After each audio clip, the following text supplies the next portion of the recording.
அந்த தொழிலதிபர் வந்து அவருக்கு ஏன்னா அதுக்கு முன்னாடியே ஒரு பெரிய ஹைக் உருவாக்கிட்டாங்க. இந்த ஊசி வந்து எல்லாருக்கும் உடனே கிடைக்காது. இது வந்து தயாரிப்பதற்கு ரொம்ப நாள் ஆகும்.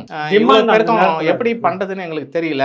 இவங்க எல்லாருக்கும் தயார் பண்றதுக்கான ஒரு முயற்சி அரசாங்கம் பயங்கரமா எடுத்துட்டு இருக்கு. இப்படி எல்லாம் சொல்லும்போது முன்னாடி ஊசி போறது யாரு அப்படிங்கிறது போட்டி வந்துச்சு. அப்போ ஒரு தொழிலதிபர் என்ன பண்றாரு, கிளினிக்கல் ட்ரையல் தானே பண்றாங்க. அங்க நம்ம போனோம்னா ஃபர்ஸ்ட் ஊசி நமக்கு கிடைச்சிரும்ல அப்படின்னு அவர் ரொம்ப சந்தோஷத்துல அவர் போயிட்டு அந்த நான் வந்து ட்ரையலுக்கு வரேங்க அப்படின்னு சொல்லிட்டு அந்த ட்ரையலுக்கு போறாரு. ட்ரையலுக்கு போன உடனே 1ஆம் தேதி ஊசி போறாங்க. 11ஆம் தேதி காலைல அவர் எழுந்திருக்கு. 11ஆம் தேதி காலைல அவர் எழுந்திருக்கலன்னு எழுப்பினோம்னா ஒய்ஃப் வந்து அவருக்கு அடையாளம் தெரியல. ஒய்ஃப் அடையாளம் தெரியல. அவசரமா ஆம்புலன்ஸ் வச்சு கூட்டிட்டு போறாங்க. கூட்டிட்டு போனா மூளையில பாதிப்பு ஏற்பட்டது. பிளட் கிளாட்டிங் ஆயிருக்கு. நரம்பு மண்டலம் பாதிக்கப்பட்டிருக்கு. ரத்த உறைதல் ஏற்பட்டிருக்கிறது. இப்ப அததான் சொல்றாங்க. ரத்த உறைதல் ஏற்பட்டிருக்குது அப்படின்னு சொல்லிட்டு இதை வந்து என்செஃபலோபதி இந்த வயசுல வரதுக்கு வாய்ப்புகள் இல்லை. ஆனா இவருக்கு என்செஃபலோபதி வருது. ஆனால் இவருக்கு எப்படி என்செஃபலோபதி வந்ததுன்னு தெரியல. மேபி இந்த ஊசியை கூட காரணமா இருக்கலாம். அந்த டாக்டர் சொல்றாங்க